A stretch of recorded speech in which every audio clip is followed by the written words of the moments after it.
ಕೇಂದ್ರ ಸರ್ಕಾರ ರಾಯಚೂರು ಜಿಲ್ಲೆಗೆ ಏಮ್ಸ್ ಮಂಜೂರು ಮಾಡಲು ನಿರ್ಲಕ್ಷ್ಯ ತೋರಿದ್ದನ್ನು ಖಂಡಿಸಿ ಜುಲೈ 16ರಂದು ಕಲ್ಯಾಣ ಕರ್ನಾಟಕದ ಎಲ್ಲ ಜಿಲ್ಲಾ ಮತ್ತು ತಾಲೂಕಾ ಕೇಂದ್ರಗಳಲ್ಲಿ ಬೃಹತ್ ಪ್ರತಿಭಟನೆ ನಡೆಸಲಾಗುವುದು ಎಂದು ಕಲ್ಯಾಣ ಕರ್ನಾಟಕ ಹೋರಾಟ ಸಮಿತಿ ಅಧ್ಯಕ್ಷ ಲಕ್ಷ್ಮಣ ದಸ್ತಿ ಹೇಳಿದರು.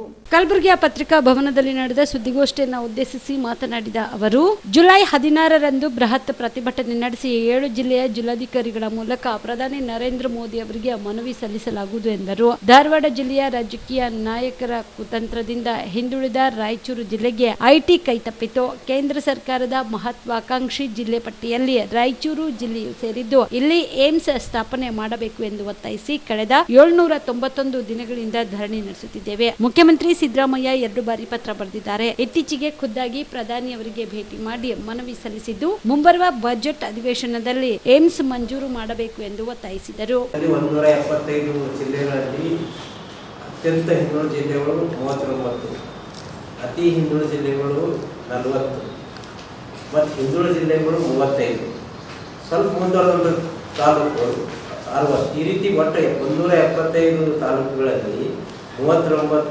40, 35, 61 ಈ ರೀತಿ 175 ತಾಲೂಕುಗಳು. ಅದಕ್ಕೆ ಹೈಲಿ ಬ್ಯಾಕ್ ಮಾಡಿದ್ರೆ ಎಲ್ಲಕ್ಕಿಂತ ಹಿಂದುಳಿದಂಥ 33ರಲ್ಲಿ 21 ತಾಲೂಕುಗಳು ನಮ್ಮದೇ ಕಲ್ಯಾಣ ಕರ್ನಾಟಕ. ಗುಲ್ಬರ್ಗ ಜಿಲ್ಲಾದ್ರೆ ಎಲ್ಲ ತಾಲೂಕುಗಳು ಹಿಂದುಳಿದ್ವೆ, ರಾಯಚೂರಿನ ಹಿಂದುಳಿದ್ವೆ. ಒಂದು ಹೊಸಪೇಟೆ, ಬೀದರು, ಗಂಗಾವತಿ, ಬಳ್ಳಾರಿ ಒಂದು 4 ಬೇರೆಂಥ ಸಾಪೇಕ್ಷವಾಗಿ ಮುಂದುವರೆದಂಥ ತಾಲೂಕುಗಳು. ನಂಜುಂಡಪ್ಪ ವರದಿ ಪ್ರಕಾರ ಕಲ್ಯಾಣ ಕರ್ನಾಟಕ ಪ್ರದೇಶದಲ್ಲಿ ಬೀದರ್ಕ ಪಶು ವಿಶ್ವವಿದ್ಯಾಲಯ ಕೊಡಬೇಕು, ಆಮೇಲೆ ರಾಯಚೂರಿಗೆ IIT ಕೊಡಬೇಕು, ಮತ್ತು ಮೆಡಿಕಲ್ ಕಾಲೇಜ್ ಬೀದರ್ ಕೊಡಬೇಕು. ಈ ರೀತಿ ಬಹಳಷ್ಟು 100 ಶಿಫಾರಸು ಮಾಡಿದ್ರು. ಆ ಶಿಫಾರಸು ಮಾಡಿದ ಮೇಲೆ ಸರ್ಕಾರ ಕಣ್ಮುಚ್ಚಿ ರಾಯಚೂರಿಗೆ IIT ಕೊಡ್ರೆ ಅಂತ ರಾಜ್ಯ ಸರ್ಕಾರ ಪ್ರಸ್ತಾವನೆ ಕಳಿಸಬೇಕಾಗಿತ್ತು. ಆದ್ರೆ ಕೇಂದ್ರ ಸರ್ಕಾರ ಇದ್ದಂಥ ಮಾನ್ಯ ಪ್ರಹ್ಲಾದ್ ಜೋಶಿ ಅವರು ಕುತಂತ್ರ ಮಾಡಿ ಅನ್ನೋದನ್ನ 3 ಹೆಸರು ಕಳಿಸಿದ್ರು ತಿಳಿದ್ರು. 3 ಹೆಸರು ಕಳಿಸ್ರಿ ಅಂದಾಗ ರಾಜ್ಯ ಸರ್ಕಾರ ಮುಖ್ಯಮಂತ್ರಿ ಆದ ಸಿದ್ದರಾಮಯ್ಯನವರು ಒಂದು ರಾಯಚೂರು ಒಂದು ಕಳಿಸಿದ್ರು, ಮೈಸೂರು ಒಂದು, ಧಾರವಾಡ ಒಂದು. ಮಾನ್ಯ ಪ್ರಹ್ಲಾದ್ ಜೋಶಿ ಅವರು ಉದ್ದೇಶಪೂರ್ವಕವಾಗಿ ಆ ತಂತ್ರ ಅನುಸರಿಸಿದ್ರು. ಆಟೋಮೆಟಿಕ್ಕಾಗಿ ಪ್ರಹ್ಲಾದ್ ಜೋಶಿ ಅವರು ಒಂದು ಷಡ್ಯಂತ್ರದಿಂದ ಮತ್ತು ಅನಂತ್ ಕುಮಾರ್ ಅವಾಗ ಇದ್ದದನ್ನ ಅನಂತ್ ಕುಮಾರ್ ಮತ್ತು ಪ್ರಹ್ಲಾದ್ ಜೋಶಿ ಅವರು ಕೂಡಿ ಏನೋದಲ್ಲ IIT ಏನೋ ಧಾರವಾಡ ಸ್ಥಳಾಂತರ ಮಾಡ್ಕೊಂಡು ರಾಯಚೂರು ಸಿಗಬೇಕಾದಂಥ IIT ಧಾರವಾಡಕ್ಕೆ ಹೋಯ್ತು. ಒಂದು ಕಡೆ ಭಾರತ ಸರ್ಕಾರ ಮಹತ್ವಾಕಾಂಕ್ಷಿ ಜಿಲ್ಲೆಗಳಲ್ಲಿ ಯಾದಗಿರಿ ಮತ್ತು ರಾಯಚೂರು ಮಹತ್ವಾಕಾಂಕ್ಷಿ ಜಿಲ್ಲೆ ಅಂತ ಹೇಳ್ತಾರೆ. ಮತ್ತೊಂದು ಕಡೆ ಈ ರೀತಿ ಹಿಂದುಳಿದ ಪ್ರದೇಶ ಅಂತ ಹೇಳ್ತಾರೆ. ಮತ್ತೊಂದು ಕಡೆ ನಮಗೇನದನ್ನ ಭಾರತ ಸರ್ಕಾರ 370 ಕೊಟ್ಟ. ಮತ್ತು ಈ ರೀತಿ ನಮ್ಮ ಪ್ರದೇಶದ್ದು ಯೋಜನೆಗಳು ಅವರು ಬಾಂಬೆ ಕರ್ನಾಟಕ ಸ್ಥಳಾಂತರ ಮಾಡ್ಕೊತಾರೆ.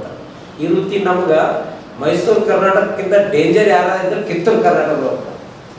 ನಮ್ಮ ಬಾಲಿಂದ ಏನೇ ಇರ್ತಾವ IIT ಅವರೇ ಕಸ್ಕೊಂಡು, IITನೂ ಅವರೇ ತೊಗೊಂಡ್ರು, ಮತ್ತು SBI ಬ್ಯಾಂಕಿನ ಡಿವಿಷನ್ ಆಫೀಸ್ನೂ ಅವರೇ ತೊಗೊಂಡ್ರು. ಮತ್ತು ಈಗ ಏಮ್ಸ್ದು ಅವ್ರ ಮೇಲೆ ತೊಗೋಬೇಕಂತ ಪ್ರಹ್ಲಾದ್ ಜೋಶಿ ಕುತಂತ್ರ ಮಾಡಿದ್ರು. ಹೋದ ಸಲ ಈ ರಾಯಚೂರು ಹೋರಾಟ ನಡೆಯೋದ್ರಿಂದ ಅವರು ಈಗ ಶಾಂತ ಕುಂತಾರ. ಅದಕ್ಕೆ ರಾಯಚೂರು ಹೋರಾಟ 2 ವರ್ಷ ನಡೀತಾ ಇದೆ. ಸನ್ಮಾನ್ಯ ಬಸವರಾಜ ಪ್ರಸಾದ್ ನೇತೃತ್ವದಲ್ಲಿ ಅನೇಕ ಹಿರಿಯರ ಮುಖಂಡತ್ವದಲ್ಲಿ ಮತ್ತು ರಾಜಕೀಯ ಇಚ್ಛಾಶಕ್ತಿಯಿಂದ ನಡೆದ ಸುಮಾರು ಸಿದ್ದರಾಮಯ್ಯ ಸರ್ಕಾರ ಬಂದ್ಮೇಲೆ 1 ತಿಂಗಳಾದ ನಂತರನೇ ಏನೋದಲ್ಲ ಶ್ಯಾಮ್ ಪ್ರಕಾಶ್ ಅವರು ಇನ್ಚಾರ್ಜ್ ಮಿನಿಸ್ಟರ್ ಆದರು. ಆದ ನಂತರ ನಾವು ಆರ್ಕಿಯೋಗಿ ಸರ್ ಅವರಿಗೆ ಒತ್ತಾಯ ಮಾಡಿದ್ದೀವಿ. ಮಾಡಿದ ಪ್ರಕಾರ ಶ್ಯಾಮ್ ಪ್ರಕಾಶ್ ಅವರ ನೇತೃತ್ವದಲ್ಲಿ ಒಂದು ದಿಲ್ಲಿ ಡೆಲಿಗೇಷನ್ ಹೋಗಿದ್ದೀವಿ. ಅವರು ನಮ್ಮ ಕಲ್ಯಾಣ ಕರ್ನಾಟಕದಲ್ಲಿ 7 ಜಿಲ್ಲೆಯಲ್ಲಿ ನಮ್ಮ ಒಕ್ಕಟ್ಟದ, ಅದಕ್ಕೆ ನಮ್ಮ ರಾಯಚೂರಿಗೆ ಏಮ್ಸ್ ಕೊಡ್ಲತ್ತಾರ. ಇದು ಏನದ ನಮ್ದೆಲ್ಲ ಒಪ್ಪಿಗೆ ಅದ, ಅದಕ್ಕೆ ನಾವೆಲ್ಲ ಒಂದಿದ್ದೀವಿ ಅಂತ ಹೇಳಿ ಏನದಲ್ಲ ಕೊಪ್ಪಳ, ರಾಯಚೂರು ಮತ್ತು ನಮ್ಮ ಭಾಗದ ಆಗಿನ ಕುವ ಮಂತ್ರಿಯವರು ಏನದಲ್ಲ ಶ್ಯಾಮ್ ಪ್ರಕಾಶ್ ಅವ್ರ ನೇತೃತ್ವದ ಡೆಲಿಗೇಷನ್ ಮನ್ಸುಖ್ ಮಾಂಡಿಗೆ ಆರೋಗ್ಯ ಸಚಿವರಿಗೆ ನಾವು ಪ್ರಸ್ತಾವನೆ ಕೊಡ್ತೀವಿ. ರಾಯಚೂರಿಗೆ ಕೊಡ್ತೇವೆ ಭರವಸೆ.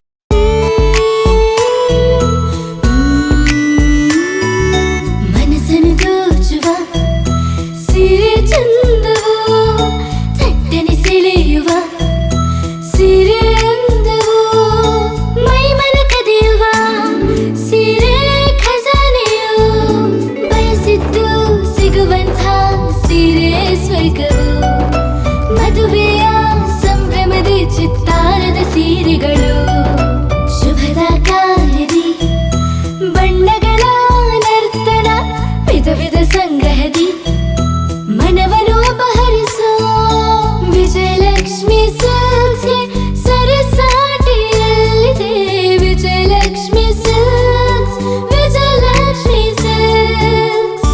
ಗುಲ್ಬರ್ಗ ಜಿಲ್ಲೆಯಲ್ಲಿಯೇ ಮಹಿಳೆಯರ ಮತ್ತು ಮಕ್ಕಳ ವಸ್ತ್ರಗಳ ಏಕೈಕ ಅತಿ ದೊಡ್ಡ showroom Vijayalakshmi silks, city centre mall, super market road, Gulbarga.